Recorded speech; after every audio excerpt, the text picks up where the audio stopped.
You built a monster.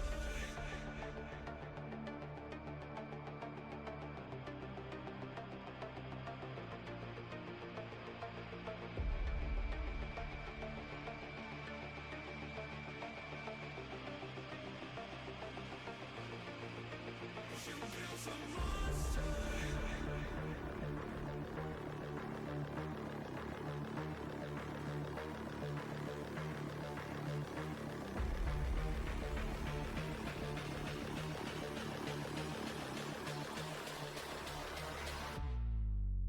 You built a monster.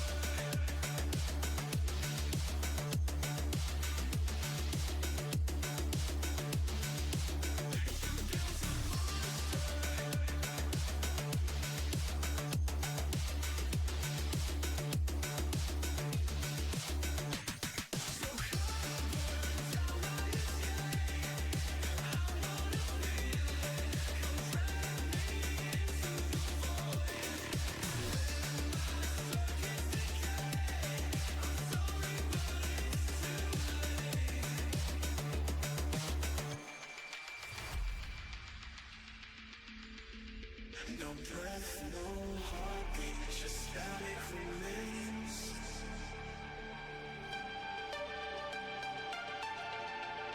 Hollow reflections, ghosts in the cold.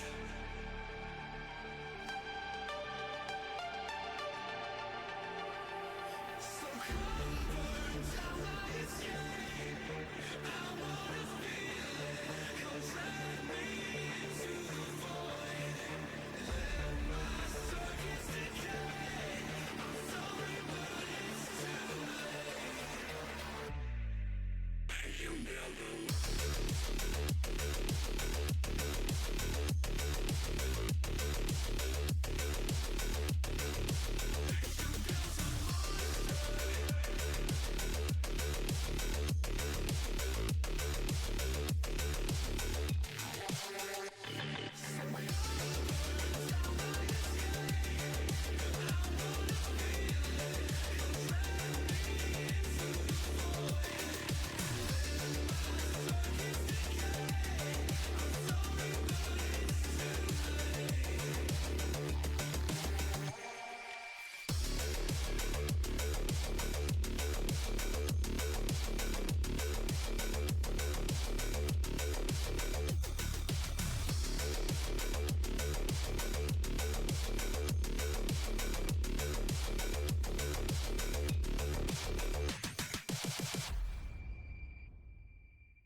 You built a monster.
Hello?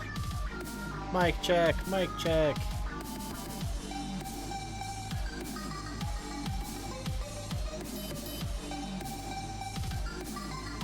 I took my computer setup down over the weekend and then plugged it all back in. And when I hopped on OBS, it forgot about my microphone, so I had to go through reset it. But it looks like it's working. Seems to be working anyway.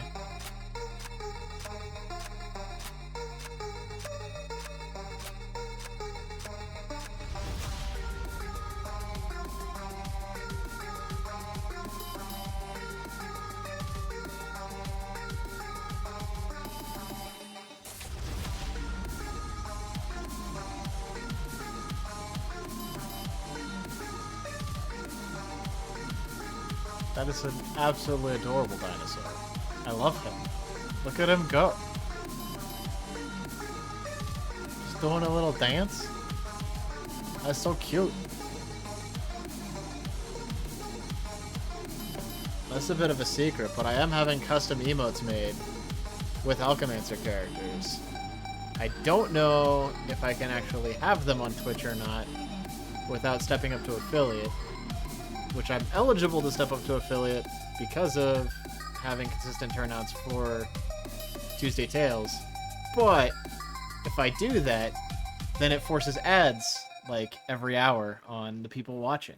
And I don't really want to run ads while I'm also trying to read. So we may not actually get emotes in Twitch. We'll see. I'll have to figure that out.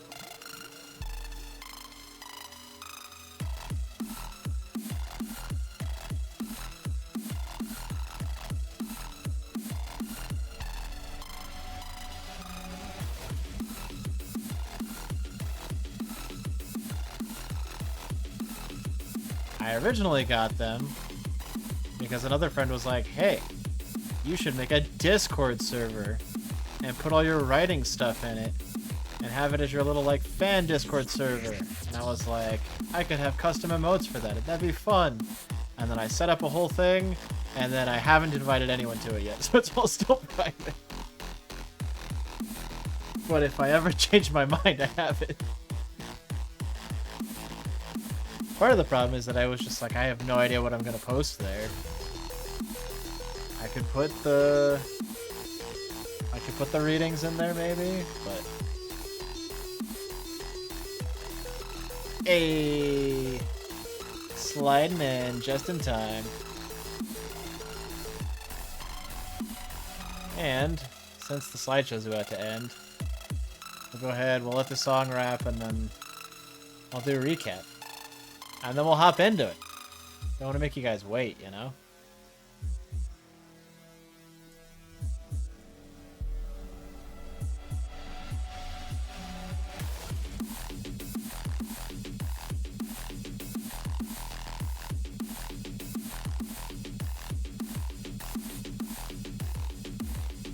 The antiso what?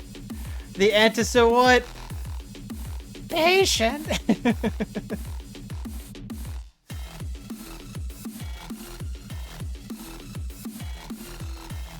I can't tell if that was deliberate or if that was really real timed, but either way, I salute you, sir.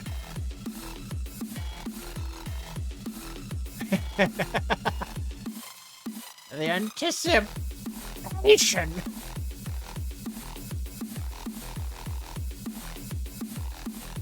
That was my best attempt at the whole space bit. The one place not yet touched by the filth of capitalism. Space! Yeah, I do accents and voice impressions.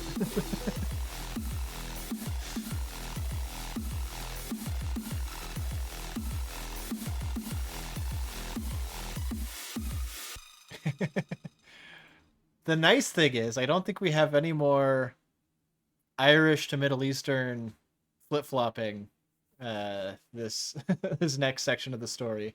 Like, I don't think there's any more sections where, like, Marston and Naira are having a conversation together. So it won't absolutely destroy my ability to to jump back and forth between the two accents and just completely forget how to do Irish every other line. All right. Last week, we read the story. I got to think about where we left off. Last week, we rejoined Moira and Naira as they were going through magic lessons. And Naira was getting blown away by the amount of precision control and the improved strength of the effects that Moira was able to create by singing to magic rather than merely visualizing it in her head. So they did some experimenting with that, and then they had a little heart-to-heart wherein Moira admitted that she was feeling alone, forgotten, neglected, like her mother didn't care about her, and she expressed appreciation to Naira for spending time with her, for teaching her magic, for encouraging her, for believing in her, and she ended up giving her a hug. And it was adorable, and it's wonderful, and of course, Renetta's head of security immediately overreacted and assumed the worst. And as soon as the hug broke up and Moira left the room, he went over and kind of threatened Naira, and Naira threatened him back, and it was a great little standoff between the two of them. When Moira came back, it was to share the news that her mother was on the news. From there, we went over to Leo, as he met with the Minister of Justice, Robert Paddock, who I had the unfortunate decision. In the book, I described it as he has a voice that is a cross between a buzzing swarm of flies and a lawnmower. So I ended up doing the always watching Wazowski voice from Monsters, Inc. for an entire scene of a book. And it was rough. It was so rough. It destroyed my voice for the rest of the night. But yeah, so Robert Paddock is a Snep who has been one of the 13 for several decades, is a longtime friend of Walter Bradburn, the former chief of District 3, Leo's district, and in the absence of Renetta Dolahan, the Minister of Labor, Paddock put forward Bradburn as candidate for Minister of Labor, which is interesting because in order to become a member of the 13, you got to have a lot of money because you have to buy the position. They auction them off. And Bradburn was chief of police, but he was getting sponsored by Paddock. So everything's on the legit and up, I'm sure. So Leo went to have a talk with Paddock now that Leo is acting police chief of District 3. And Paddock wanted to get to know him because he wanted to know what he could do to earn his loyalty. Our boy Leo stayed strong, stuck to his guns, upheld his own morals, and said, "No, sir, I'm a police officer. I'm not going to let you bribe me. I'm going to do what's right, regardless of who it is." Um, and Paddock remained a bit of a sleaze. Uh, Bradburn came storming in, having heard the announcement that Renetta Dolahan was back from the dead, having, quote, faked her own death. Uh, and so he's upset because the position he was supposed to be getting isn't actually vacant after all. Leo beat feet, got a couple jabs in before he left, but did in fact leave so that he wouldn't end up being murdered on the spot. And we jumped back to wow, my model freaked out there. We jumped back to Renetta, Moira, Naomi, and Marston all having a conversation about Renetta's decision to admit that she was still alive, that she hadn't in fact been assassinated, and framing it as a ploy to bait out her enemies, as it were. Uh, she thinks it's a great plan. Naira thinks it's a stupid plan and is terrified for the repercussions for her family after this. Renetta is confident, however, that her family is fine, and whoever has them is not going to do anything because they're too scared to do anything, and Renetta's going to make sure that they get saved. That's what she assures her. Moira didn't accept the offer to step up and become 13, which was another factor in Renetta coming out as alive. And the discourse after that was very discouraging for Moira, and she ended up feeling again that her mother couldn't see her, didn't really feel invested in what her daughter was up to, and she broke down and left the room. In her wandering around the manor, she found herself outside the garage and noticed that something was amiss. When she went inside, she found an old friend, Naomi, a Nolf that she had met during the Evo meetings and who had been part of the attack on the hospital in order to get at the blood that they were going to be using for Necrom, the transfusion bags. So Naomi showed up because her boyfriend's in jail and she needs money to get him out. And the bail that's been posted is an absurd, unreasonable number. So she figured her options were rob a bank or go ask a rich friend for help. So she's starting with that one. And Moira promised that she would try to talk her mother into parting with the money, but also said that it was unlikely.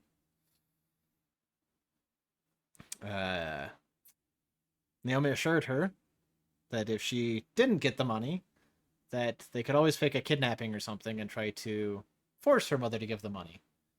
Moira does not think this is a good plan, but Naomi's confident that it could work, so we'll see how that goes. Anyway, we are now going to jump back to Leo, and I actually need like 30 seconds before we get started because I forgot something that I need. Hi, bud. So I will be right back. And Riker's probably going to steal my chair. I see him eyeing it. Don't you do it, bud. I'll be right back.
Hi, Jack. What did I tell you? I literally said, hey, that's my chair. Yeah. Whoa. Hey, you better be real gentle. I'm being gentle with you. I expect the same courtesy. Whoa, whoa, whoa, whoa. Ow. Sir. It's my chair. My chair, bro. Hey, you want to go? You want to fight? You want to throw down? I'll throw down. Ugh. All right. See if we can get the model to settle. Yeah, yeah. All right. We ready to get started? Is the mic volume okay? I see that it went in the red at some point, so hopefully... Is this a comfortable volume for you to listen to? Are you hearing him in the background? Hearing the little meows of indignation? All right.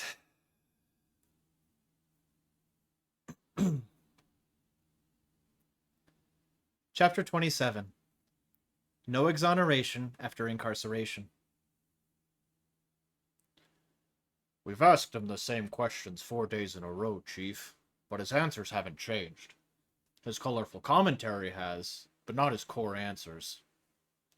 Leo sighed, and the officer beside him looked up from where he was consulting a clipboard full of transcripts. Sir? The man asked. I'd like to talk to him, Officer... Leo had to stop to read the name embroidered on the man's uniform. Wilson. He'd met this officer before, but he'd seen so many faces in the past 2 weeks that connecting faces and names, and actually retaining the connection, was difficult. His visit to Paddock's skyscraper office had left him drained anyway. What he wanted most of all right now was sleep. Pieces were... Wow, the first page, and we already got one. Let's go!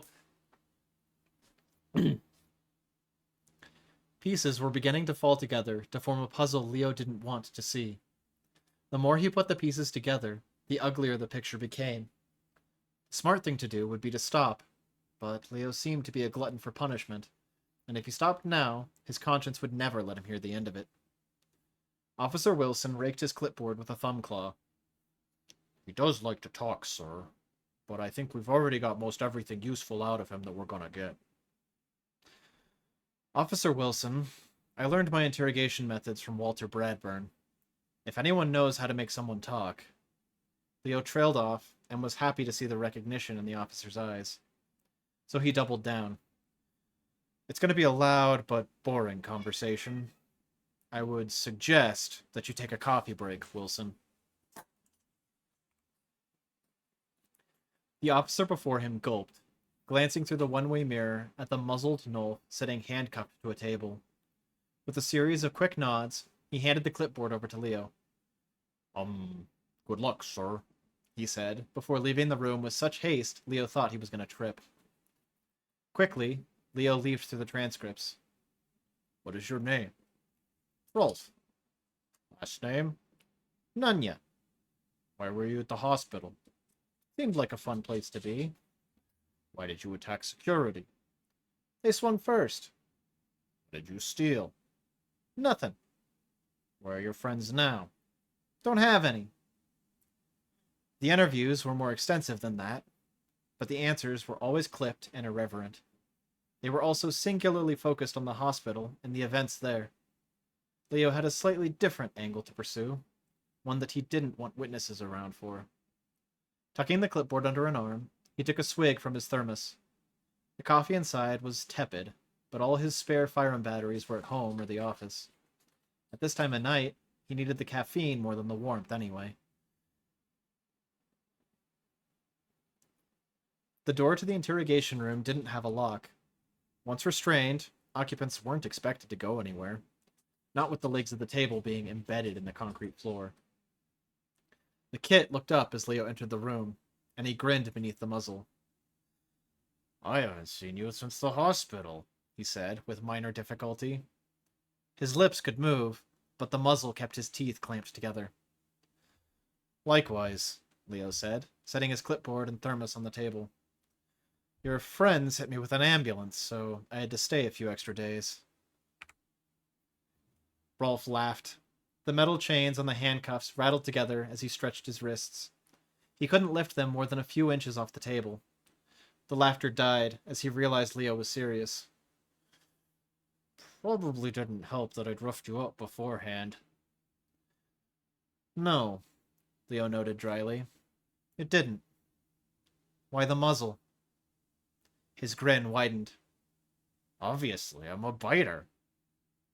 Leo regarded him, noting where the leather straps had flattened fur on his snout, cheeks, and the short hair on his head. Muzzles left a bad taste in Leo's mouth. Like straitjackets, they were a necessary evil sometimes, but that didn't always make them palatable. I don't believe you. Why not? I got teeth, and I know how to use them. You can do a lot of damage with a well-placed bite. True, Leo admitted. But you had plenty of time to bite me when we fought at the hospital. That tells me two things. You're a practiced brawler, but not a biter, because you weren't as desperate as you should have been. And this is your first time in prison, or at least anything worse than juvie. Once people have been in prison and get out, that's when they're willing to bite to stay out. But you're not there yet, are you, Rolf? The kit went very still. His brown and black tail was a little frizzed out, but it drooped to the floor. His silence spoke volumes. Vanina, this kid was out of his depth. Leo walked around the table, and Rolf looked up in surprise. The confidence in his eyes melted into fear as Leo got within touching distance. Worse, he flinched as Leo reached up to grab the muzzle. Working quickly, but carefully, Leo loosened the barbaric thing before removing it entirely. Some part of him worried that the kit would bite at his fingers, but his initial read was correct. His gut had been right. This kit wasn't there yet. Rolf worked his jaw and rubbed his cheeks against his shoulder to itch at the flattened strips of fur. Discarding the muzzle on the other end of the table, Leo took a seat across from the Nulf. Rolf regarded him with suspicion. If you're trying to get me to talk by being nice to me, it's not going to work. I'll give you the same answers I gave them before they muzzled me, and after. You ever been locked up before, Rolf? Rolf's initial look of worry was swept away by a snarky grin. I'm a Nulf living in Cyphus. Every day is being locked up, even if it's not a formal thing. You've had it rough before. Probably spent a night or two or three hungry sometimes. Probably been chased off, yelled at, abused, called names, gotten into fights, stolen stuff from people, had stuff stolen from you. Am I right?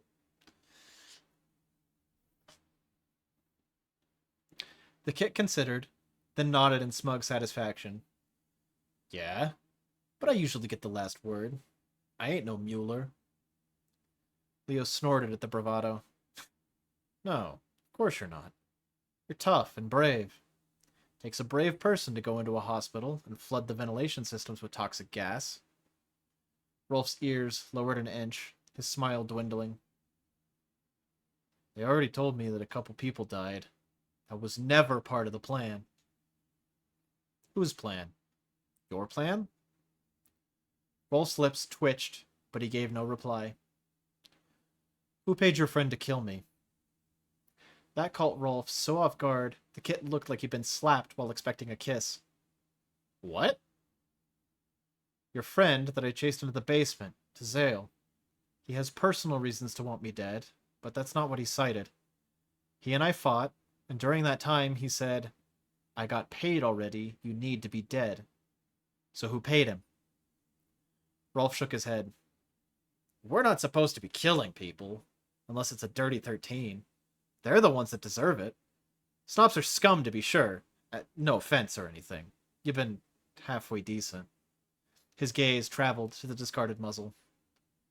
But we don't set out to kill him. Or anyone, really. How do you know his name? It hasn't come up with any of the other snobs that have questioned me. Like I said, there's history between us. Someone paid him to kill me. They pay you to rob the hospital too? You guys need money or something. Telling you, man, I don't know what you're talking about. Tazale handles finances, but it's not like we need much money. The hospital wasn't about money. No? Leo asked. Used blood, prescription drugs, medical grade shimmer. All things that could fetch a fair price in the right market. Like, say, the necro market. It's for us, not... Rolf's teeth snapped together as he cut himself off. Leo took an educated stab in the dark. Oh? So you guys are using it. So maybe not necro. Maybe fractal? You guys all had the glow when we were fighting. Again, the kit said nothing. It wasn't confirmation, but it certainly added to Leo's suspicions. So you need money for equipment? Or labor cost for making fractal? I'm telling you, I don't know anything about money. Who wants me dead? I don't know, Rolf said, handcuffs clanging as he banged his fists on the table. I don't know, man. Tazale does stuff without us all the time. I'm not his dad. I don't keep track of what he does or for who. Well, he intentionally blew up my car. Rigged it so it would blow when I started it. Nearly killed me and his mother. So whatever he was up to, I'd say it's kind of important to know about. Rolf blinked, his eyes going almost blank. Taz tried to blow up Mrs. N? There's no way. No, that has to be a lie. You're trying to trick me. Get me to say something I shouldn't. There's no way he would... Leo interrupted. I was supposed to be the only one in the car. I always drove alone to and from crime scenes. I have for 3 years now. Anyone who knows even a little about me knows that. And his mother only ever rode the bus. I don't think anyone expected me to offer to drive anyone around. People don't think about Nolfs in cars. Anina, am I just supposed to make the nice lady walk everywhere? So I talked her into going along with me. On the way to my car, I passed a Nolf, about your height, but not quite as muscled, dressed in a green and white jacket, just like you and your friends were wearing in the hospital. He practically confessed to it when I brought it up at the hospital, but I don't think he knew his mother was going to get in the car. I don't think he stuck around to make sure things worked. But if he did know, and did it anyway, then either he likes hurting people, or the money was really good.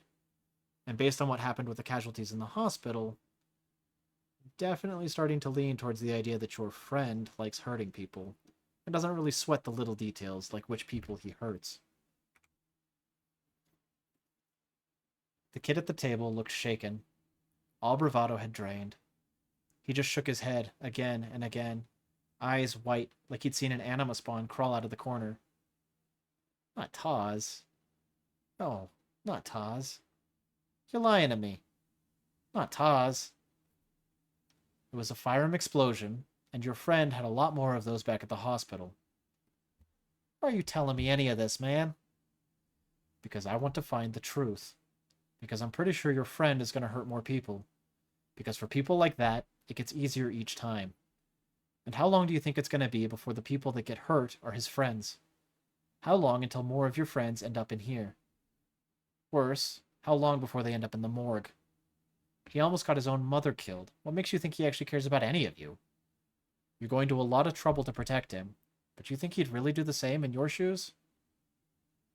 Rolf's eyes were watering now, but he held himself together pretty well. Leo didn't feel good pushing a sore spot like this, but he needed information, and if this kit had any, he'd either spill it now or take it to his grave. Finally, Rolf met his eyes. You don't know Taz. I don't have anything to say to a dirty snop. Listen, Rolf, you're on the fast path to Fanina on Cyphus. If you get jail time here in District 8, you're going to the Nolf block. The people there are there for a reason. People who have hurt men, women, and kits in ways that would keep you from sleeping for the rest of your life. Cyphus hardly ever enforces the death penalty anymore. Realistically, worst case is they exile you from the bulb. That's a mercy. Death by snop? For some, that's a mercy. The words ate into Leo's tongue like acid, and his cheeks felt instantly dry. But he needed this kit to understand. Needed him to see the danger he was in. The guards of District 8? You've had a taste of their methods. Leo patted the muzzle. Rolf stared at it like it was going to bite him. You think they give a dross what happens between Nulfs and here? Kit, they're not going to care what you did. Punishment doesn't have to fit the crime around here. The rulebook of basic Sneppard rights and decency does not apply to Nulfs. Now, they're not going to tell you any of this. Why? Because they see your smug face, your snarky comments, and they like your fire, Kit. They're going to throw you to the wolves and watch the fire get stamped out. All those people in there who are used to doing bad things will do those bad things to you. Because you bravely went and killed defenseless people in a hospital. And in their sick, twisted way, they excuse doing bad things to you, because that's a level of low most of them wouldn't consider. And the guards are going to stand by and watch, and laugh, and feel good about themselves, because to them, you deserve it. If the Kit had seen ghosts before, he was messing his pants now. I can't. I think it's great that you want to protect your friends. It's an admirable trait in anyone. But right now, there's a big picture problem that I think is getting swept under the rug. Locking you up as the one who took the fall for his friends is just one small part of that. I'm not asking you to rat out your friends. I don't care where they went. I don't care who was involved. But I need to know what this stunt at the hospital had to do with the man who tried to blow me up. I want to know why I needed to be removed from the picture. I want to know what your friend needs so much fractal for, because more people are going to get hurt if we stand aside and do nothing. And believe me, those deaths will settle on your conscience.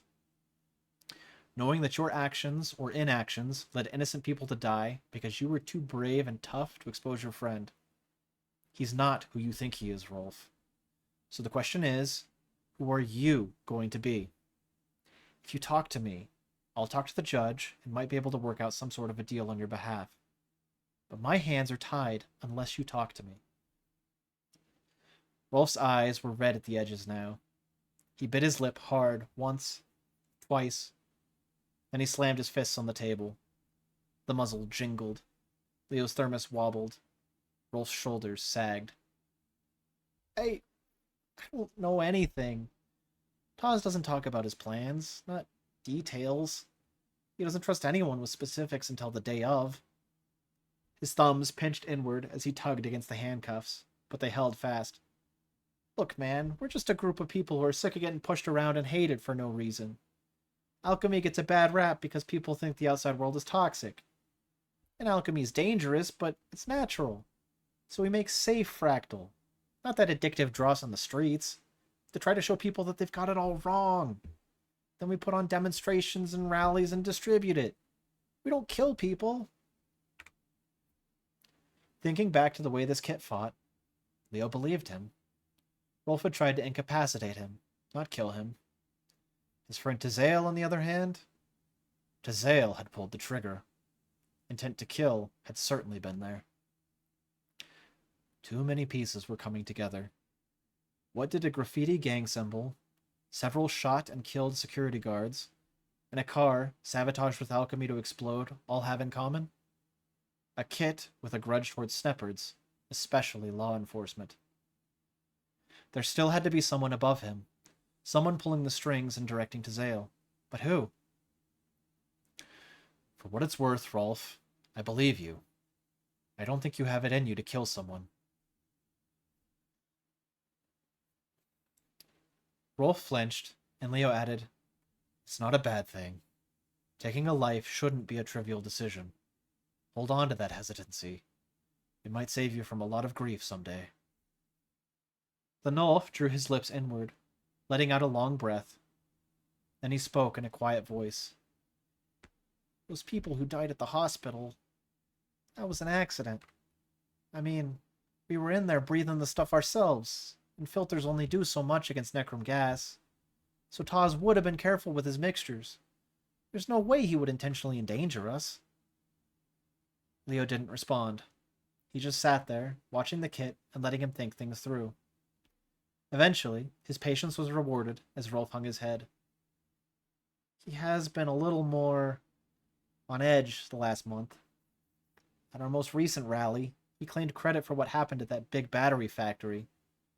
The rest of us played it up because it got people excited, and thinking that they shouldn't just have to accept the life they've been given. But he's been more serious and less fun lately. Biggest shift in that direction was when he took over after his brother died. He wants the world to see Rin's vision. That's his brother. Leo nodded, not feeling a need to share that his own encounters with Rendal had planted a similar seed. One that had taken full root that night in Anima's pleasures. Leo just hadn't watered it for 3 years. There's a big rally planned soon. Todd said to expect our biggest turnout yet. That's why we needed so much stuff for Fractal. Where?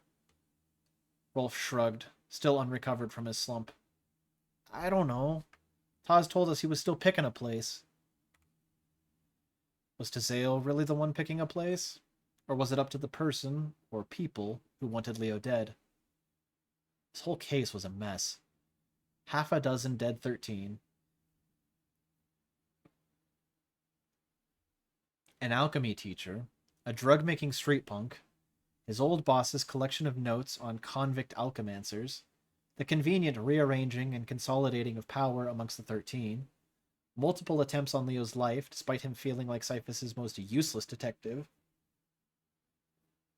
an attack on a hospital, an upcoming rally. So many pieces to this puzzle, and Leo was struggling to see how to put them all together. At the very least, what was before him was plain and simple. The man across from him was a kit who'd been left to take the fall, one who didn't realize the gravity of that fall. While he was complicit, he shouldn't have to bear the punishment the mastermind deserved. With a sigh, Leo grabbed his thermos and the clipboard. What? Is that it? Rolf asked. Leo gave him a thin smile. Unless you've got something else to tell me. The kit's eyes darted around as he searched for something to add. He laughed, nervous and panicked. I really don't know much, man. It's why people keep me around. I just do what I'm told. Well, think on what you know, Leo said as he stood. Got someone else to visit in here, but I'll check in before I leave for the night. Rolf's gaze darted to the muzzle, its worn leather and buckles looking ominous in the fireroom lighting. Do I have to... He gulped as he trailed off. Fanina. This place was almost as bad as the hospital. No, in this way, it was worse. Leo grabbed the muzzle, and Rolf's chains rattled as he flinched away. It won't stop them from putting one on you later, but I'll take this one with me. The kit looked shocked at first, but he nodded. Then, in a surprising display of sincerity, he inclined his head. Thank you, sir. It immediately brought to mind another image, that of an Ulfin woman, bowing as if to royalty before saying, Thank you for your time. Leo didn't deserve this kind of treatment. He didn't want it. He'd become a snob to help people. He didn't deserve praise or thanks. Not until he'd actually done something helpful. Now he was chief of Precinct 3. He felt even further detached from his goal of making a difference and helping people. Maybe he could use it to help this kid. It wasn't his jurisdiction, but maybe Melissa could help him figure something out. He had to try. No sooner had he left the interrogation room than the helplessness hit home anew. His mind screamed its confusion. His conscience screamed that he'd given Rolf false hope. His body screamed for Necrol. Running a hand through his hair, he focused on breathing.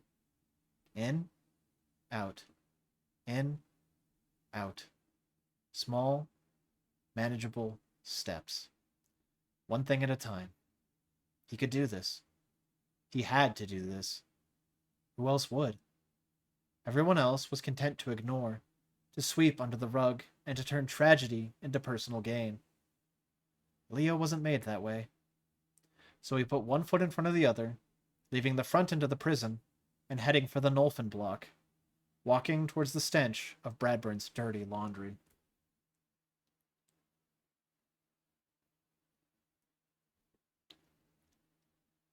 The warden's tail flicked at odd diagonals as his eyes grew to the size of sugar cubes.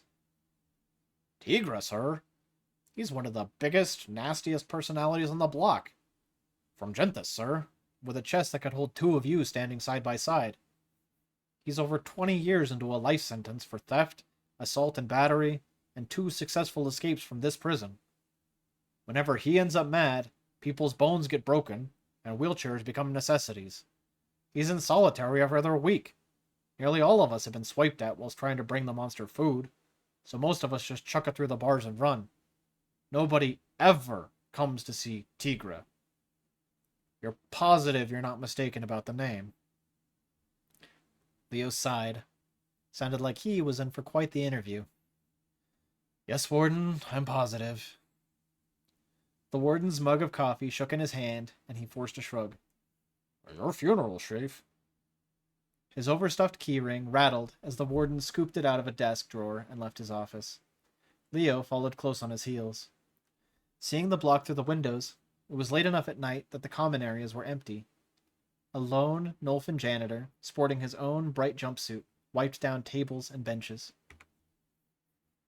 They passed cell after cell, most of which sported a pair of Nolfs. Not many were sleeping yet.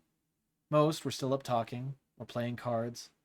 Nearly all of them stopped what they were doing to offer jeers and insults as Leo and the Warden passed. Circling the outer ring of the block, they reached a staircase. Only instead of going up, as Leo would have expected, the Warden led him down. He unlocked a door, labeled B2, and stepped into a concrete hall. The lighting down here was Fyrum, and it looked like 2 out of every 3 bulbs was depleted. What bulbs remained were waning fast. Every cell down here was a single cell. Unlike above, there were no extra beds, no windows, hardly any room for walking. The toilets were low enough to the ground that they looked designed for children to use. It would have been painful for Leo to use one like that, let alone a Nolf with an extra foot of height on him. The sinks looked to be as helpful of a water source as a drinking fountain in a public park. It was cold down here, but each inmate had only a single sheet to work with. Though the Nolfs upstairs had been rude and belligerent, they were nothing like these men down here. The ones in these sub-basement cells were quiet to an unsettling degree. While the ones upstairs might cause problems, the ones down here felt like the types that would take great joy in doing terrible things to you before making you disappear forever. Leo's fur felt like it was standing on end, and he stayed in the center of the walkway, far from the bars. Ahead, the Warden unlocked yet another door, holding it open for Leo as they entered. This one held a few rooms marked by solid steel doors with viewing slits. This had to be the solitary cells. To his surprise, the Warden continued past them all. He's not in solitary right now? Leo asked as the Warden unlocked a new door. The Warden glanced over his shoulder. Solitary? Not officially, no. Tigra's been the only one in his cell block for a while. Used to have more down here with him, but the others eventually all got out on good behavior. Unfortunately for Tigra, he doesn't have much of that in him. Pushing the door open, the Warden reached inside for a light switch. Flicking it on lit a single Fyrum bulb in the center of the room. The room contained 6 cells, 5 of which had open doors. Tigra? The Warden called in without actually entering the room. You got a visitor. Police Chief from District 3's here to see you. A loud growl rumbled out of a cell in the back corner. Not interested. Go away. The words were slow and punctuated with almost equal emphasis in an accent Leo hadn't encountered before. The words were snap, but the accent wasn't really designed for it. Turning to Leo, the Warden patted him on the shoulder with an unconvincing smile. He's all yours, Chief. Good luck. I'll be on the other side of this door catching a few winks, and I'll poke my head in about 10 minutes to see if Tigra's turned your head into a soup bowl. You're not going to stay in here with me? The Warden looked surprised at the suggestion. Chief Bradburn didn't like anyone around when he came down here to visit. Valued his privacy. I assumed you were the same? As much as Leo didn't want to, he nodded. Witnesses were only a good idea right now if they were witnesses he could trust. At the moment, the list of people Leo trusted had less than 5 names on it. The warden closed the door, and much to Leo's relief, didn't lock it. The cells in this room looked the same as the rest of the ones he'd seen down here. No windows, tiny toilet, useless sink, wafer-thin bed. Keeping the warden's descriptions in mind, Leo continued to hug the center of the aisle as he walked towards the back. As he glanced into the only occupied cell in the room, he saw enormous orange and black shoulders poking out at the top of a single thin bedsheet. 2 equally orange and black feet hung over the end of a bed not designed to accommodate a giant. Leo's breath caught as a few key details clicked into place to explain what he was seeing. The files Bradburn had kept on Tigra had been one of the first to burn, and many personal details hadn't survived. The descriptors that had survived said that Tigra was large enough that he'd once picked up and thrown a hoverbike. Until this moment, Leo hadn't had a reason to suspect that Tigra wasn't a Nulf like the others in Bradburn's collection. After all, Tigra was a Nulfin name. Orange, black, and white fur was the most common combination for Nulfs. But Leo's erroneous assumptions were on him, because the man in the cell wasn't a Nulf. He was a tiger. The Genthis comment should have been Leo's first clue. After what happened to Fenina, Nulfs could be found in any of the bulbs, so it wasn't that immigration was a foreign concept to Siphus. But this was no Nulf. This was a Colossus. Bradburn would have looked like a scrawny teenager next to this man. Looking at the man's enormous mitts for hands, Leo felt like they could probably snap him in half as easily as he might snap a necrol stick. Even laid out on the bed, it wasn't hard to see that Tigra was probably well over 8 feet tall when standing. Leo cleared his throat. "You are wasting time," Tigra said, his face pressed to the wall with eyes firmly screwed shut. "My answer is same. I do not want." Every word this man uttered in his thick accent seemed ready to rattle Leo's teeth together. "Do not want what, exactly?" Leo asked. "Your offer is waste of breath and time." "I've never even met you before. I think you have the wrong chief." The curled-up tiger opened one massive eye. The Fyrum reflected oddly in it, recalling Leo's childhood biology lessons. Sneppards could hear the whisper of grass shoots rubbing together. Nulfs could smell your emotions. And tigers could see in the dark. That was a bit of an oversimplification, as they still needed some light to see, but the image had always stuck with Leo. "Who is you?" Leo cleared his throat again, marveling at the deep rumble of Tigra's voice. "My name is Leo Parsons, the new police chief of District 3.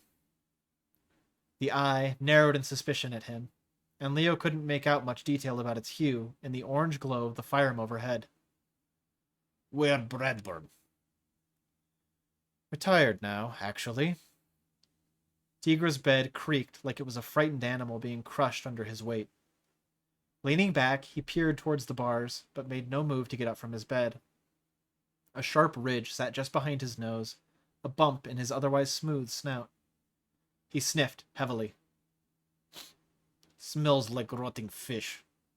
Bradburn not retire until Bradburn dead." "Yeah," Leo admitted. "Up until a few weeks ago, I would have thought the same. Bradburn hasn't taken a day off in his life." "Where Bradburn, if not here?" "He sent you?" Leo shook his head. "He's moved on up in the world. He's trying to join the 13, but there's been some complications there. And he didn't send me. If anything, I think he was trying to help the world forget you. So I'm here to figure out why." Tigra snorted then. "Of course world forget Tigra. Tigra been here since Bradburn was puny stickman like you."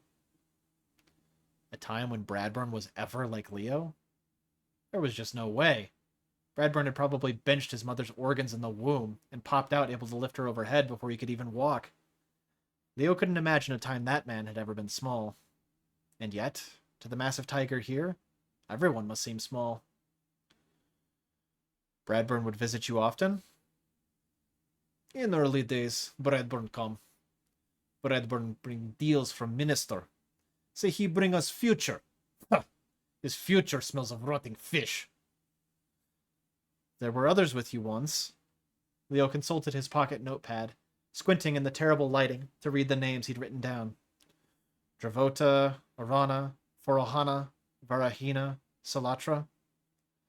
Bits of rubble scraped off the wall as Tigra ran a massive thumb claw across the stone.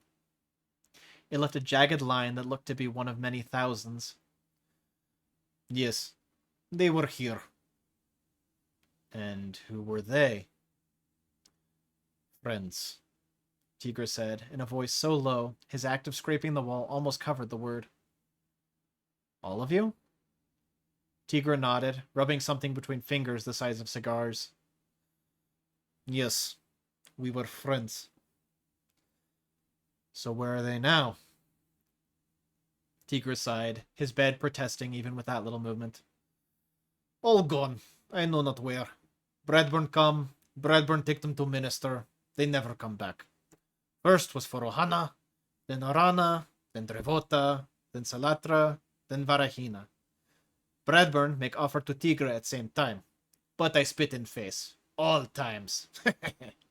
He chuckled at that, wiping at his crooked pink nose with a sausage of a thumb. Every one of your friends took his offer. Everyone except you.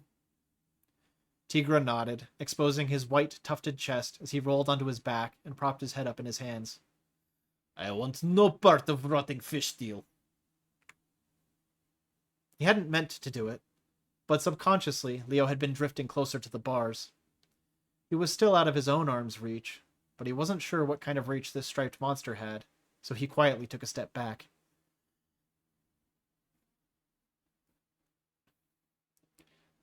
What was Bradburn's offer? Do work for minister. Have chance for family. For new life. You didn't want that? Family for Tigra? There is no one for Tigra in Cyphus. Nolfs have Nolfs. Snapbirds have Snapbirds. No tigers in Cyphus. Too far from Gentis. Family would not work. No way to have children. Lonely as that sounded, it made sense. Genetic rejection was one of the reasons mixed nightclubs were so popular. Those who wanted fun without responsibility were often more than willing to look past differences in species. But for those who actually wanted children, mixing didn't work. Not that it was something Leo dwelt on often. He already knew that he'd be a terrible father. What about a new life? He asked. Tigris snorted. Is not living when people watch over shoulder at all time. Is not living when they tell you how to live. If they're going to run Tigra life anyway, might as well stay here. At least here is quiet. Leo could understand the sentiment. Funny, he might even agree with it if he were in the same position. With as few neighbors as you have, it makes sense that it'd be quiet. They ever bring anyone else down here? Tigris shrugged, his elbows brushing the wall behind him as his toes almost reached the bars. He smirked. The ones they want to scare. When they have problem up above, they bring problem down here to spend time with Tigra. Sometime, multiple problem. Sometime they unlock cells in here and just lock big door. That gets fun. Do they ever let you out? Take you upstairs? Tigra held up a single finger that looked thicker than both of Leo's thumbs combined. Once? Leo asked, unable to hide his incredulity. Every week, Tigra added, and Leo felt some of his surprise drain away. I am allowed to bathe in sunlight after every storm day. Make other prisoners nervous. Sometimes others start fights, but Tigra always finishes them. There was a glint to his eyes that wasn't just a firm reflection. Then he shrugged. Is good exercise, since locked below ground all other times. Leo studied him through the bars, and couldn't help observing. They're all afraid of you. Not just the guards, but the prisoners, too. Tigra grinned. Afraid is good. Instinct happens when afraid. Learn who is tiger and who is mouse. Many who think they are tiger are actually mouse. So which is Bradburn? Tigra scowled, then spit at the bars. Not at Leo directly, though he did sidestep instinctively. Bradburn is big snake who swallows mouse but has breath of rotting fish. He is no tiger. Tigra sat up a few inches, off-white teeth of his curling grin flashing orange in the dim light. Which are you, new chief? Tiger, mouse, or snake? Leo snorted. Mouse. I don't think it's even a contest. With a satisfied smirk, Tigra laid back, and his bed sounded like it was seconds from expiring. Probably, he said in his thick accent. Probably. Why are you in here? Leo asked. He'd read the report, or at least the portion of the report that had survived, and had a decent idea, but it was worth finding out more. Tigra laughed, and the sound echoed through the small room and its even smaller adjoining cells. I played chicken with Bradburn. My hoverbike went through his passenger window. His grin widened. He turned. I didn't.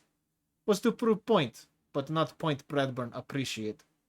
Bike embedded in his back seat. Missed his head by inches. Tigra extended two large claws, drawing them together to emphasize the gap. Then he shook his head. Should have used more Aurum. Leo felt his jaw drop. You almost killed Bradburn? Tigra laughed again, throwing his hands up in the air. What's the point? In game of chicken, real chicken, 1 or 2 people die.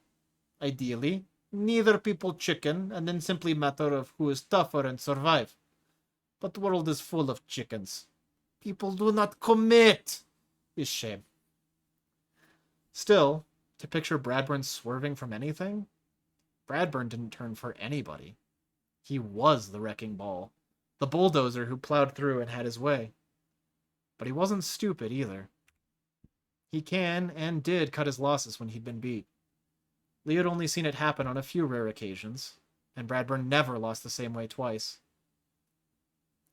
So he arrested you, and that's how you got here? Tigra's grin clung to his face like a child clinging to the bliss of youth. Good times. And the other charges? The bed squeaked as Tigra readjusted. I was problem for a long time, he admitted. Sometime I punch Warden. Other time I punch Roberto for cutting on ice cream night. Other time I tie 2 guard together at ankles and dangle them over cafeteria like piñata. Another time I grab Bradburn collar and make him kiss bars. Meant to bite his nose too, but was too slow. He shot me for that. Good times. That last one inspired Leo to take another intentional step back from the bars. When's the last time Bradburn came to visit? Tigra let out a low, rumbling sigh. Time in here is hard. Maybe 8 year? Probably more. And when did he come to get your last friend? Before. He come back for me. Make me offer. I ask him to shake. Once I had his hand, I grab his collar and yank and boom! He kiss bars. I left him with lots of bruise. He left me with few bullet hole. He tell me I could rot in here. I tell him his breath already rotten like fish. And then he never come back. Leo paused, taking a moment to process everything he'd heard. You and your friends, you could all do magic before coming here? Bradburn's notes had implied this, but Leo wanted to be sure. Magic? Tigra repeated in his thick accent that made the GI sound more like a G. Yes, we could magic. Who taught you? Tigra scratched at his chin. We were, what you say, rescues. Magic in our blood.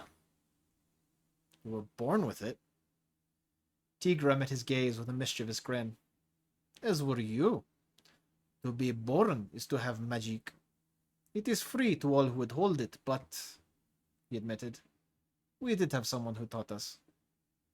Who? Tigra let out a guffaw that bounced around the room like they were in an echo chamber. Leo's ears flattened instinctively, but he weathered it. Now I know Bradburn send you. To chicken to come himself, but always ask same thing. Who teach us magic? Tigra has lips like walls of prison. Others may talk, but I will not talk this thing. But, if you like, I do have something I could say. He sat up then, beckoning with a finger towards the bars. Leo almost went for it, but upon remembering Tigra's story about introducing Bradburn to the bars, he thought better of it. He shook his head and stayed where he was. I've kissed bars before. I don't need to lose any more teeth. A second guffaw echoed from Tigra, and this time he slapped his knee. He leveled a giant orange and black finger at Leo. You already smarter chief than Bradburn. Bradburn would know I would grab him, but would assume he could outstrong me. Outstrong. Not right word. How you say? Overpower? Leo offer. Oh, yes, power over. Good word. You realize I would power over you, and so you do not come close. Wise? While the enormous tiger amused himself, Leo rolled the conversation back a few steps in his head. Bradburn wanted to know who taught you magic? Did he say why? Tigra shrugged, earning fresh pleas from his bed springs for an end to their torment. Bradburn offered trade. Talk of magic for talk with minister. In my experience, talk of magic not common in Cyphus. No, Leo admitted. It's really not. Naira's the first person I've met who teaches it. Naira? Sorry, you would probably know her as Salatra. Tigra propped himself up on his elbows so fast, Leo thought he might launch himself at the bars. If that had happened, Leo wasn't confident they could withstand the weight. But Tigra remained on his bed, eyes alight. Little Salatra is teacher of magic? Yeah, she teaches alchemy at the university now. Actually sitting up, Tigra scooted forward a few inches so that his feet touched the floor. Salatra would be a good teacher, he said with an approving nod. Most people learn few magic at time, is easier. But Orana and Salatra both learn all magic same time. Very, what is Sneppered word for good at thing? Talented? Tigra nodded eagerly. Yes, talented. So Bradburn Fishtail maybe not so rotten. Then his eyes narrowed in suspicion. Unless you lie to trick me into make deal. Have I offered you anything? Leo asked. After a few moments of careful study, Tigra said, No. Then, Fyrum dancing in the tiger's deeply saturated eyes, he asked, Do you have deal for Tigra? Leo wasn't sure. He hadn't come down here planning to do anything other than learn. But the more he learned and dug into the past, the less he wanted to know. Like Tigra's rotting fish, something stunk about all of it. Maybe, he finally said. What does Tigra want?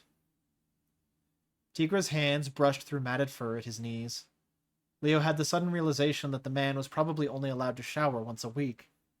Unless he felt like taking a sponge bath with a sink that barely held more water than his cupped hand. I want to feel warm of sun any time. All time. He looked down at his fur-covered body. I kept warm most time, but not like warm of sun. Leo nodded. Anything else? Tigra scratched absently at his chest. I like quiet. But I like people to talk more than just guard talk. Something between would be nice. Leo stared at the so-called monster behind the bars, knowing that's all anyone in this prison would ever see. He sighed. You don't want freedom? To get let out like your friends? A wry half-grin came to Tigra's muzzle as he reached up to scratch the back of his head. Leo almost thought he saw a few black specks fly through the air as those massive fingers combed, but it was impossible to be certain when the lighting was this poor. I cannot.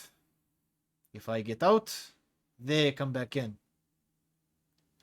Leo frowned. What? Warden probably talk. Say I escape? Twice I escape. Once with Silatra, but we did not want to leave without all friends. So we came back. Second time was after almost all friends make deal with Bradburn. Bradburn say all deal void if one of us run. And Varahina had turn for make deal at the time. So Tigra return, Tigra stay, so they keep deal. Leo felt his blood beginning to boil. All the rest got out on good behavior. Couldn't you just do the same? Tigra smirked. Bradburn was witness for them. He would not witness for me. He hate me because he know that I know he chicken. I was good for some time, but it did not matter. So I stopped worrying about be good and just try to live. His smirk widened into a mischievous grin. A life more fun with guard pinatas and tasty ice cream. So he'd given up. Rather than cater to whatever Bradburn and Paddock wanted with the rest of his Alchemancer friends, he'd chosen to bite the bullet and stay here. Well, that certainly made it harder for Leo to do anything for him. Maybe not impossible, but definitely harder. Maybe not impossible, but definitely harder. He'd need to talk it out with Melissa. In the meantime, maybe there was something he could do for him. 2 birds with 1 stone, in fact. An intrusive idea wormed its way into Leo's brain, and he let it take root. The guards might not go for it, but if he worded it just right... Mr. Tigra, I want to thank you for your time, Leo said, before giving the little formal bow he associated with the alchemy teacher. Tigra's eyes widened. Leo smiled. We have a mutual friend. Well, acquaintance is a better word, he admitted. I've worked with Silatra a bit. Admittedly, I don't know her nearly as well as I should, but I owe her my life, and I still need to thank her for that someday. If it's any consolation, last I saw her, she was doing quite well. She had to be doing well, if she checked herself out of the hospital after going through the same explosion as Leo. The fact she hadn't turned up again since then was a bit of a concern, however. Now that he had Bradburn's notes, that included Naira's address. Maybe that should be his next stop. Checking his wristwatch, it was well into the evening. Probably better to check on her in the morning. Now, after his talk with Tigra, he'd have plenty to talk about with her. Leo's list of questions for her was growing quite long. You will see her? I plan to, Leo said. Don't tell her I'm here. Leo blinked, then frowned. Why not? Tigra ran his thumbs together with a wry smile. Because she would be upset. She might try to escape me from here. Then all deals go poof. It's better I stay than she not know. Drumming a finger on his leg, Leo stared at the Goliath of a tiger for a few long moments. Then he gave a quick nod. I'll be careful what I say. Tigra gave a nod of approval, and that was the end of it. The warden checked in a short time later, having taken quite the catnap. Well, you're still in one piece, he noted as he locked the door behind them. The two started walking back towards the exit. Get everything you need. Glancing back over his shoulder, Leo sighed. I got some things, but not everything. You know how it goes. The warden nodded, and they continued. It wasn't until they were back in the relative safety of the warden's office that Leo fielded his intrusive idea. Warden, the new kit from the hospital incident? Oh, the biter in interrogation. Leo nearly bit his tongue. He didn't want to encourage this kind of culture, but he needed to play on it just enough to pitch his idea. He had to present it so that the warden would assume credit. Even so, engaging it at all made Leo feel like he just jumped into a puddle of dross. Yeah, the cocky youngster. Where's he getting housed? The warden smirked. Attitude like his. Figured we'd leave the muzzle on and stick him in a 3-man cell on the first floor. They'll break him of that attitude real fast. Is that going to be enough? Leo wanted to vomit just for asking something so horrible, but he had to play the game. Yeah, that'll make an impression, but will it really break him? Or will it just make him double down on being a troublemaking punk? Leo knew the answer. It would absolutely break the kit. This was a calculated, but dangerous gamble, and the kit was already in a bad spot. Bringing a hand to his chin, the warden considered. I suppose there's a chance that those idiot mongrels on first floor take too much liking to him, and he'd just feel encouraged in his ways. That would be quite a problem, Leo added. Then others might be encouraged by his behavior, and you could have a riot.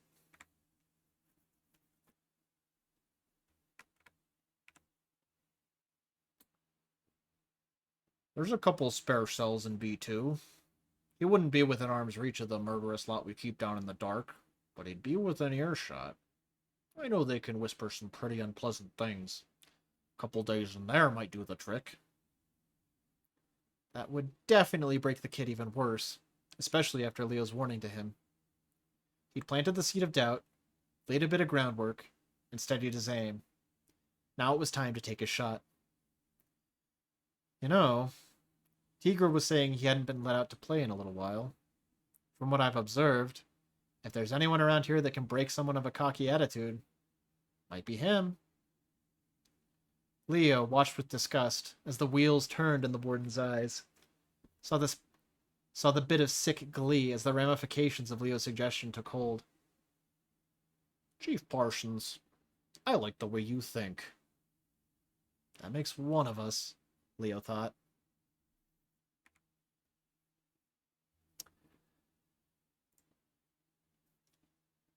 Yay! It's such a long chapter, but it's such a good chapter. There's so much lore. Also, welcome. Glad to have you here.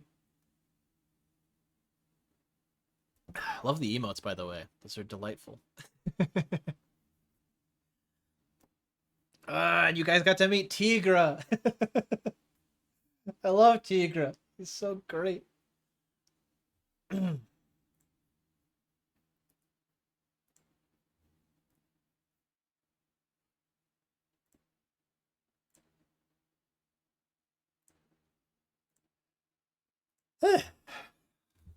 All right, I gotta think about what's next.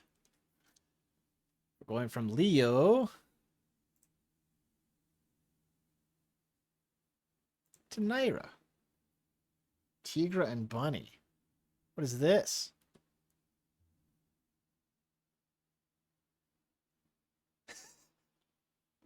I don't know what this is, but I'll watch it after stream.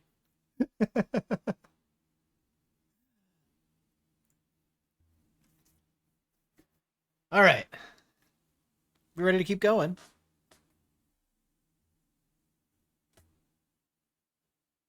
I guess I can use the fun one. Whoop, that's not the... Whoop, where did my model go? There we go.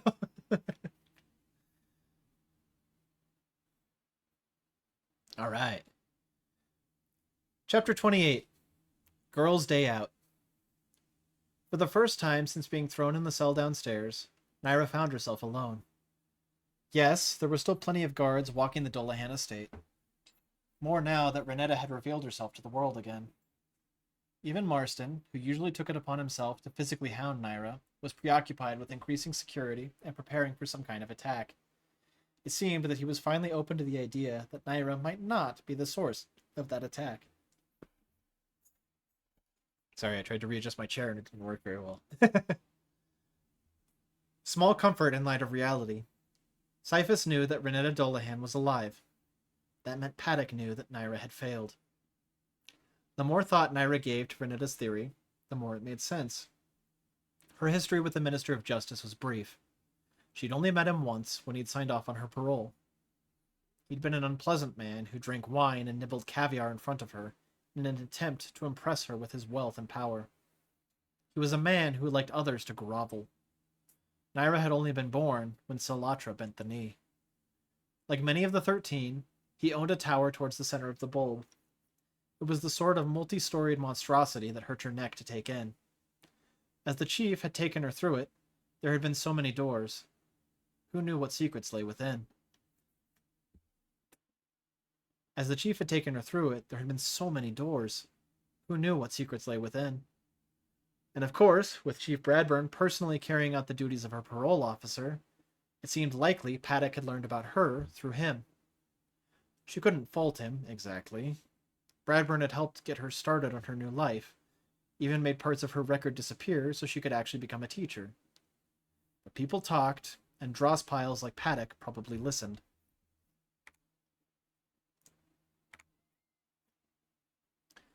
The prism canister at her waist pinched a bit as she walked.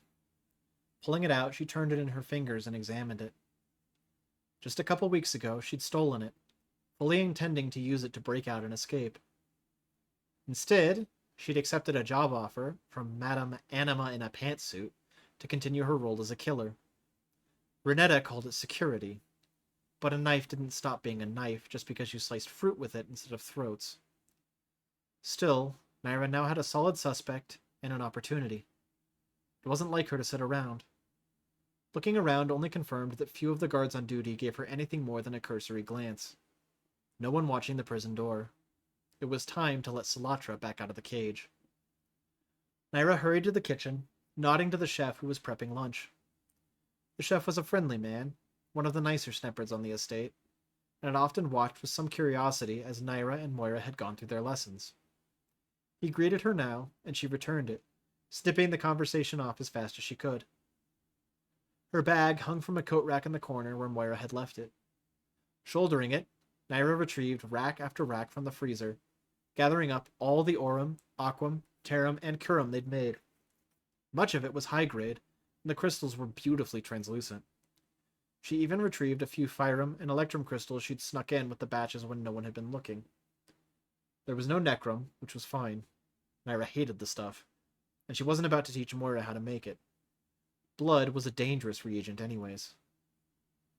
"Field trip," the chef called out as he stirred something in a large bowl. Naira flinched, feeling suddenly guilty. Not because of what she was doing, but just from knowing that someone was watching. She kept working anyway. Having loaded her bag with every prepped crystal she could find, she gathered up the remaining supply of shimmer. She would have preferred prism, but re-upping her dose in between every use of magic was better than not having access to magic at all. "Educational exercise with Moira," Naira lied, with a smile she didn't feel. The chef nodded, staring down into his bowl. "Good. That's good." Her bag quite full, Naira strode for the door. "You know, you've been good for Miss Moira." Naira's hand stopped on the door, having only opened it by a fraction. "Both the madam and the mistress have suffered in the loss of the former Master Dolahan," the chef continued, oblivious to the foot Naira now tapped as she listened politely. "They were both closer to him than each other, and haven't coped well in his absence. Miss Moira doesn't bring guests over, and either locks herself in her room or wanders the city till Sergei brings her back. Many of us worried for both of them. And then you came along. You rescued Madame Dolahan, and based on how her demeanor has improved in the last few weeks, I dare say you rescued Miss Moira too." Naira's lips tightened, but she didn't correct him. She kept her gaze fixed on the door, wanting nothing more than to leave. She shook her head. "Alchemy's done all the heavy lifting there.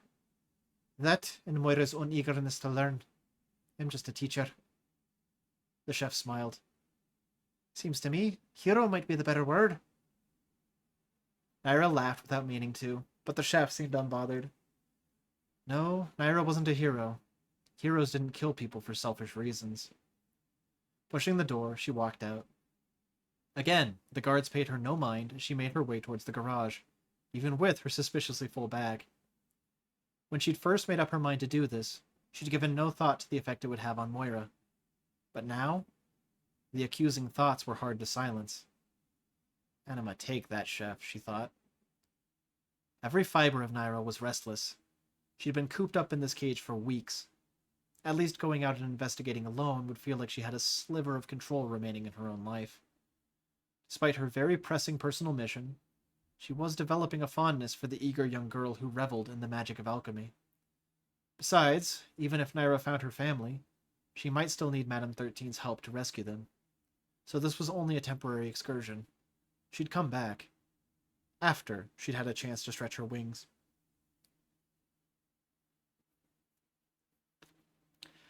Moira stayed on her mind even as she grabbed the handle for the garage door, and it took her a moment to realize why.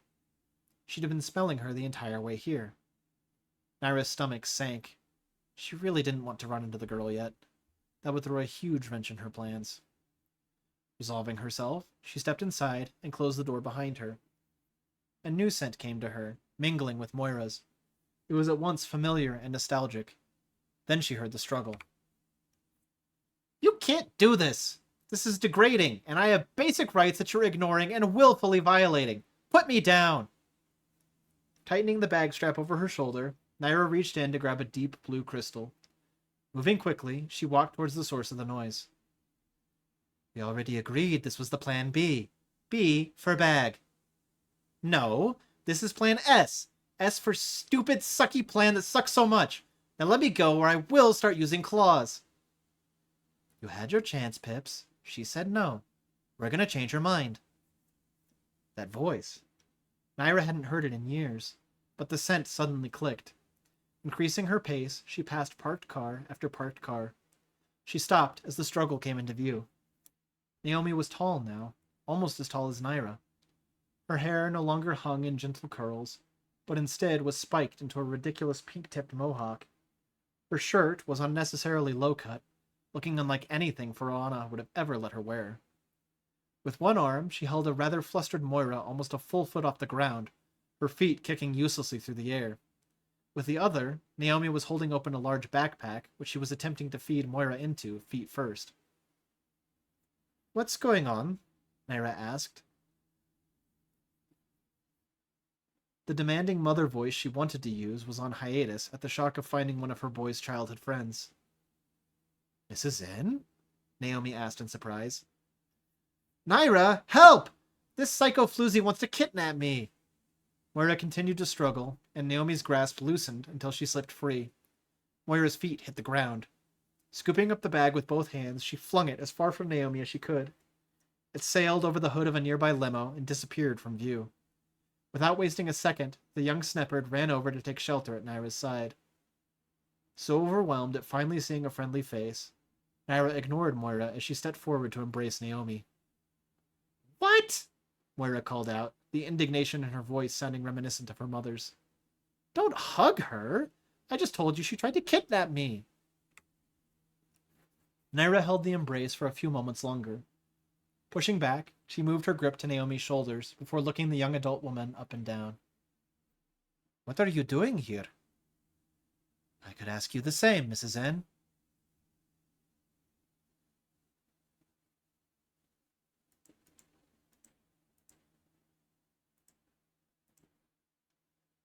Moira couldn't believe her luck. She'd known her mother would turn down her request, and she'd suspected that Naomi wouldn't take it well. But to be manhandled because of her stunted size was humiliating. And now, the person who'd found them together was excitedly having conversation with the would-be kidnapper, as if she'd stumbled across an old friend rather than a crime in progress. Of course, the reaction really shouldn't have surprised Moira. It made sense that Zalota, or Tazael, or Taz, or whatever people wanted to call him, it made sense that his friends would know his mother. Naira was in the process of recounting how she'd come to be here, though she left out all the cool parts, like the hoverbike chase, or her use of alchemy to drop dozens of guards who might otherwise have physical advantages over her. And then the moment came that Moira dreaded. "Taz is going to be so happy to hear you're okay," Naomi said, unaware of the bombshell she'd just dropped. Moira flinched, guilt consuming her and turning her stomach. She should have mentioned this over a week ago, when she'd first put it together. Instead, she'd kept it to herself. Why? Because she'd been afraid Naira would leave, and Moira would be left without an alchemy teacher. A selfish, stupid reason. Indeed, as she watched, Naira's face lit up with more joy than she'd ever seen the woman express. Joy that could have happened sooner if Moira had found the courage to do the right thing. Naira took Naomi's hand in her own, and the slender goddess of lust, promiscuity, and hormones. Let's try that again. And the slender goddess of lust, promiscuity, and hormones actually looked embarrassed by the physical contact. "You've seen Tazel recently?" Naira asked. "I mean, a couple days ago, yeah." "Where is he?" Naomi flinched a bit, raising her hand to scratch at the base of her hair. She offered a pained smile.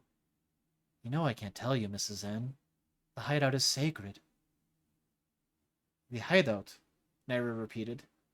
"He's at the hideout?" "When I left 2 nights ago, he was. Yeah. He's got a thing planned soon, so he might... Mrs. N, are you okay?" Naira didn't look okay. Moira saw the slight wobble in her knees, heard the change in breathing through her nose. Naira's knees buckled, and Naomi awkwardly caught her arm. Moira rushed forward to support Naira's other side, and together they helped her take a seat on the floor. I'm all right," Naira said, eyes misting and distant. "I just need a moment." True to her word, in less than a minute, Naira had recovered enough to speak. She started telling her story again, and this time she went back to the beginning. By the time she had finished, Moira felt a twisting in her gut for not saying something sooner. Naira had a right to know that her son was alive and safe, no matter if it meant someone else would walk out of Moira's life. Beside her, Naomi scowled. "Your mother locked up Mrs. N like a pet deerhound?" "Listen," Moira barked, returning the scowl. "My mother's her own person, and as we already discussed, I have no control over anything she does. Don't lump me in with her." They both glared at each other. Naira chuckled before turning to Naomi. "Moira's the primary reason I'm not locked up anymore." Smirking, Moira stuck out her tongue. Naomi just rolled her eyes, but it still felt like a victory. "What about you?" Naira asked. "What have you been up to? What brings you here?" "Yeah, Pips. What have we been up to?" Moira's scowl returned. "I don't want to be lumped in with you either." "Pips?" Naira asked, raising an eyebrow. No, not Naira too. Moira had to nip it in the bud. "She won't stop calling me Pips, even though she knows full well that my name is Moira." "Because you make funny faces when I call you Pips." "It is not funny." "It absolutely is." "Is not." "Is too." Now it was Naomi's turn to stick out her smooth pink tongue. She widened her eyes like a crazy person and shook her head side to side, making her ears and her stupid perfect hair flop around. "So you two are friends?" Naira asked. "Yes." Naomi nodded with a dross-sucking grin. "No," Moira said with as much emphasis as she could muster. "She's just shy." Let's try that again. "She's just shy," Naomi whispered confidentially, as if Moira, of all people, couldn't hear it. Seed Mother, this was the worst. Again, Naira asked what Naomi was doing here, and now it was Naomi's turn to spill the proverbial beans. Much to Moira's surprise, Naomi didn't sugarcoat anything. She went into detail about what had happened at the hospital, though she didn't say anything about Tazel making the call to leave their friend behind. Instead, she said "we," as if it had been some sort of democratic decision between them. She also conveniently left out the part about Tazel intentionally running over a snop. "So I came to Moira for help," Naomi concluded. Seemed like she was loaded enough her mom might post bail. And to her credit, Pips did go ask. Moira indulged in a huff. "If I could reach your face, I'd punch it every time you refused to use my name." That same draw-sucking grin returned to Naomi. That same draw-sucking grin returned to Naomi's face. "Then I'm glad Seed Mother gave me jaws of steel. Try not to break your hand." "Did it work?" Naira asked. "Punching her in the face? I haven't tried it yet." Naira sighed, rubbing her forehead with several fingers. "No, asking your mother for help." Moira shook her head. "Dullahands don't do handouts, especially for strangers." Maybe I'm not the one who needs to be convinced with a good face punching, Naomi offered. Or maybe it's both, Moira countered, seriously considering jumping over Naira's lap to get at the punk goddess. Girls, can we please focus? I can focus, Moira asserted, ignoring Naira's look of skepticism. Sorry, Mrs. N. She's just too much fun to rile up. It's like roughhousing with a defanged deerhound. How? How did this frustrating woman always get the last word? Every single retort that sprang to Moira's mind was immediately dismissed as too stupid or childish to try. But she still had her tongue and her glare, so she silently put both to work. Naomi returned them with far too much evident pleasure. Ever goal-oriented, Naira asked, So Rolf's already been locked up? Naomi nodded. They took him to District 8 a few days ago. And to confirm, your mother's not willing to post bail? Her mother had not lacked for words in response to the request, but Moira didn't care to repeat any of them. Biting her lip, she gave a small nod. Yeah. Mrs. N, they're trying to pin the whole thing on him, and I can't stand the thought of him being locked up forever because I didn't do anything to help him. Naira sighed, considering. Moira watched her and wished that she could read her thoughts. Maybe with enough fractal or concentrated prism in her system she could? She'd have to ask Naira later if that was the thing. Eventually, Naira spoke again. I've spent several months agonizing over the son I now know is safe. It doesn't return Elaine, but knowing Tazel is okay is an immense relief.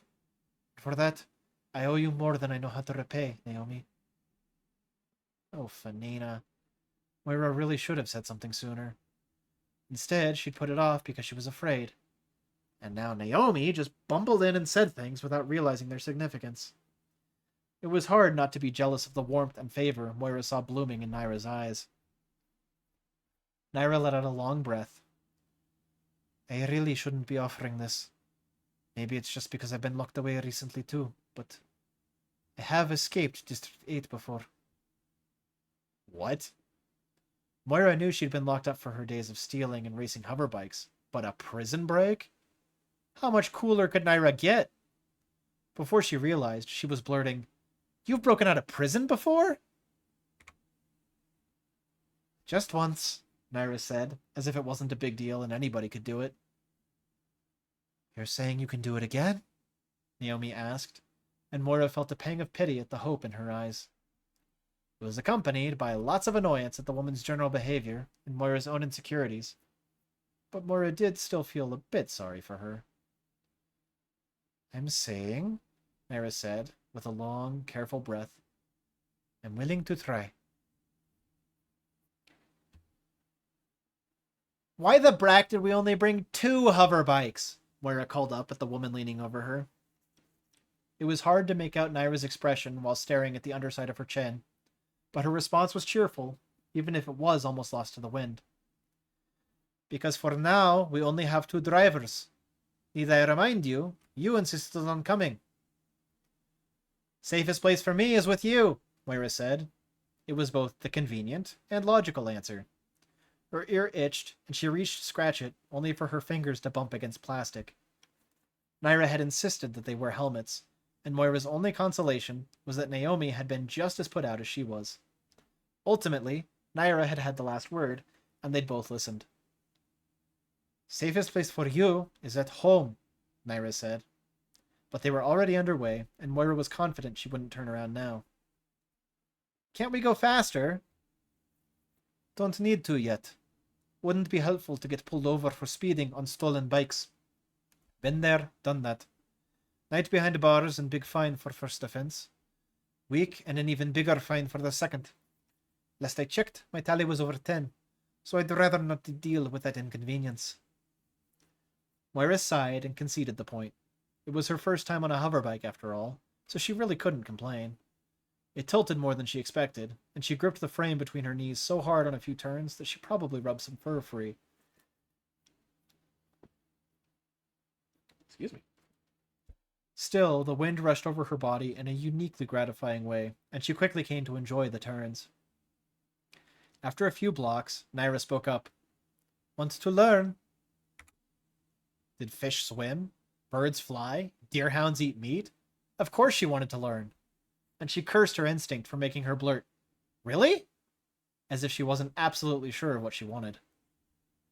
District 6 has notoriously low speed limits, but that leads it to be low traffic too. We'll cut through there on our way to District 8, and I'll let you do some of the driving. The next few minutes were spent going over some of the basics.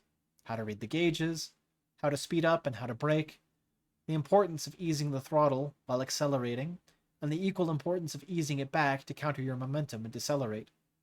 Knowing where your legs were relative to the maneuvering thrusters, how to tilt with your turn to keep your balance, how to signal your turns, both with lights and by hand.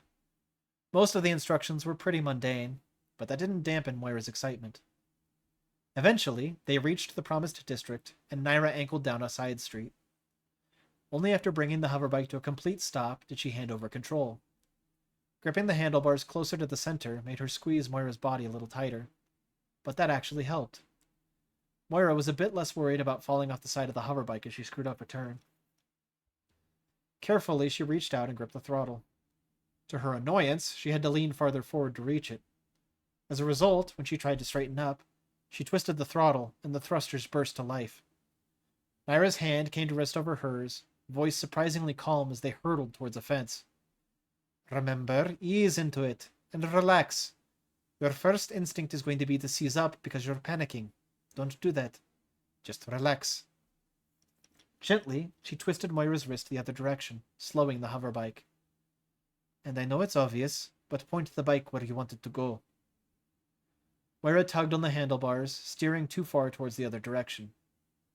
She'd actually driven a car once before. Sergei had let her sit on his lap after a particularly drossy day. But this hoverbike was way more touchy of a machine than a car. Just the slightest adjustment on her part seemed to make it respond. How did Naira drive it so smoothly? They made their way down the street in short, controlled bursts. Moira managed not to hit a single parked car, protruding mailbox, picket fence, lamppost, or pedestrian. She limped down the next street, and by the third street was getting a bit of a feel for it. At every street, Naomi zoomed ahead to wait for them at the next stop sign. She probably wasn't thrilled about the impromptu lesson, but Moira had just as much claim to Naira's time as Naomi did. Not so bad, right? Naira asked. Yeah, Moira called back. I think I'm getting it. You're doing good. Is it fun? Oh, yeah. Good. Come tonight, I'll give you a real demonstration of how much fun you can have on one of these. Much as Moira didn't relish the idea of giving up driving privileges, it was hard not to be excited by a promise like that.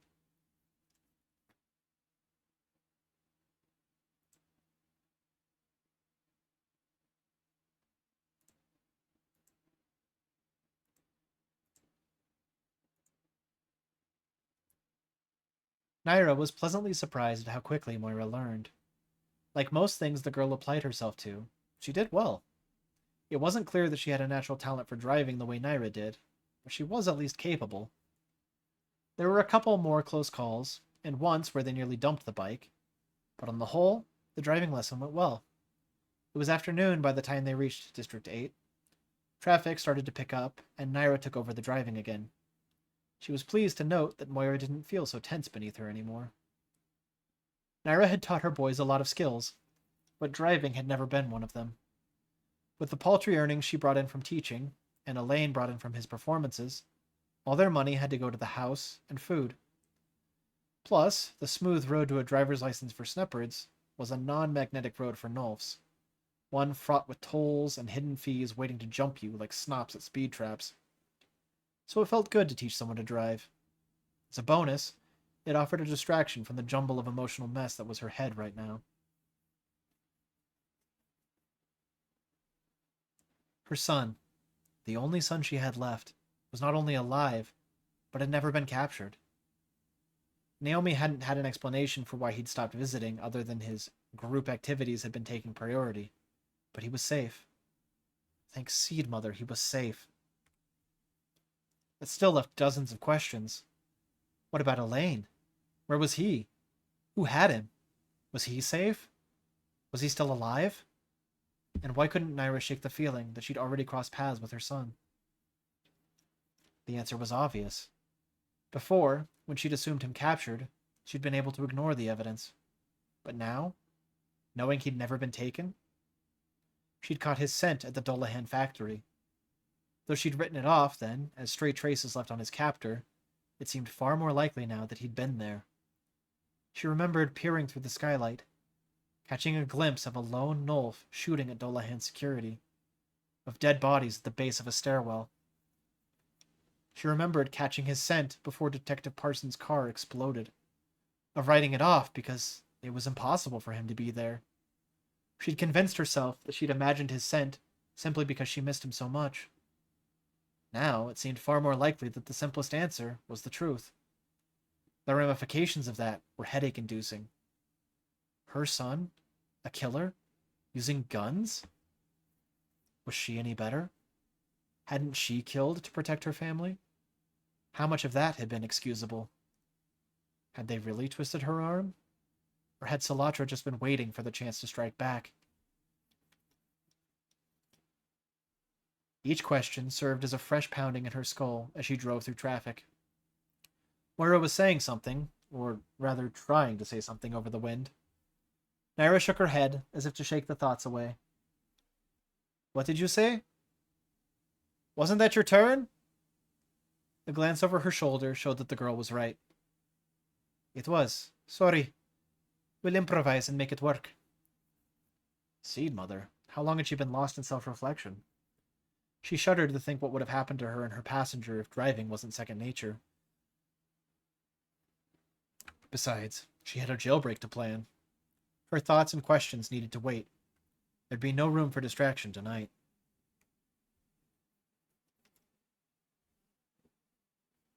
So what exactly is the plan, Mrs. N? Naomi asked as they stared at the cold metal and concrete walls of the District 8 prison. They'd parked their hoverbikes in the visitor parking, and now stood beside them gawking. This place seemed to sap anybody of the will to move.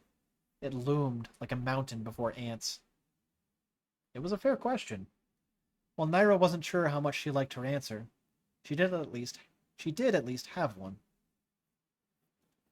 Well, she began, sun's up for a couple more hours, so I'm thinking that while visiting hours are good, I walk in there, say I'm Rolf's mother, and demand to see him. That's it? Moira asked, folding her arms. They're not going to just let him walk out because his mother is here, right? No, probably not. But the visiting area isn't nearly so guarded as the Nulfen block itself. By getting them to bring him at least that far, it's a lot less work to get him out.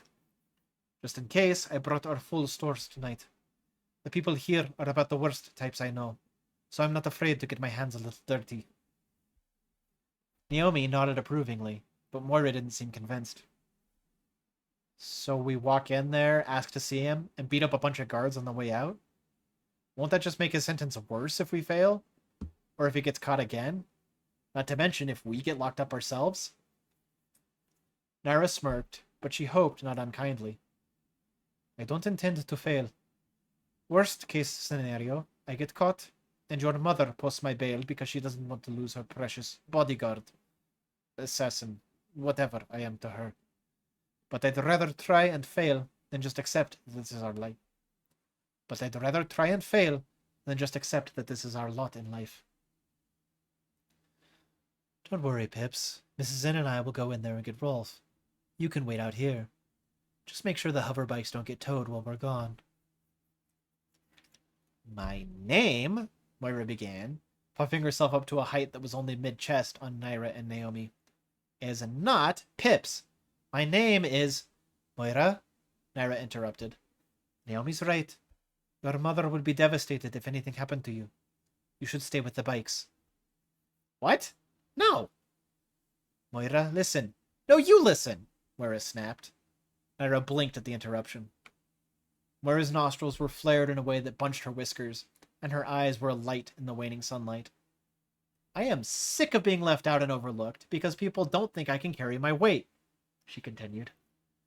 I know I'm small, but that just makes me less heavy to carry. Besides, if I get arrested, you can bet your sweet rump that my mother will rain fanina on this prison until I'm free. So it's safer for both of you if I come along, and it's not up for discussion. Folding her arms, the young Sneppard looked quite settled on the matter. She didn't quite have her mother's dictatorial bearing and voice of authority, but she was getting there. It wasn't like Naira didn't understand where the girl was coming from. Well then, Naira said, adjusting the alchemy bag slung over her shoulder.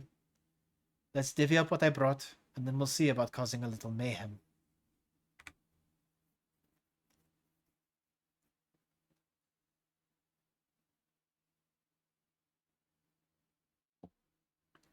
All right. 5 minutes to 9. I think the next chapter is kind of a decent length.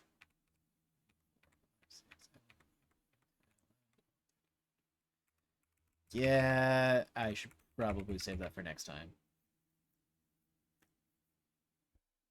But we got to check in with everybody. We got to see Leo. We got to meet Rolf and Tigra.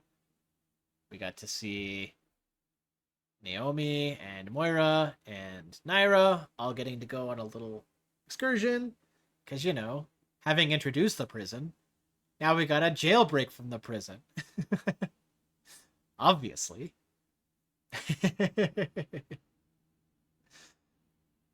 So yeah, probably going to wrap it up there for the night. But thank you guys for coming. And excited to have new people here as well. Hope everyone enjoyed it. Also, I've been holding Riker for almost this entire reading tonight. And my nose has been itching furiously because of it. It's been making it a little hard to read at times, but he's so cute, and I love him. He is purring.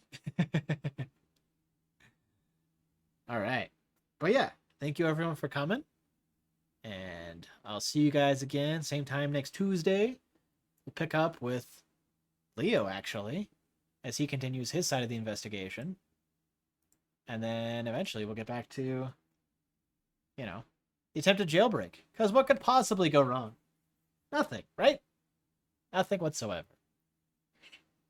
Anyway, thank you all for coming. I hope you guys have a great rest of your night. And I'll see you guys next Tuesday. Bye-bye.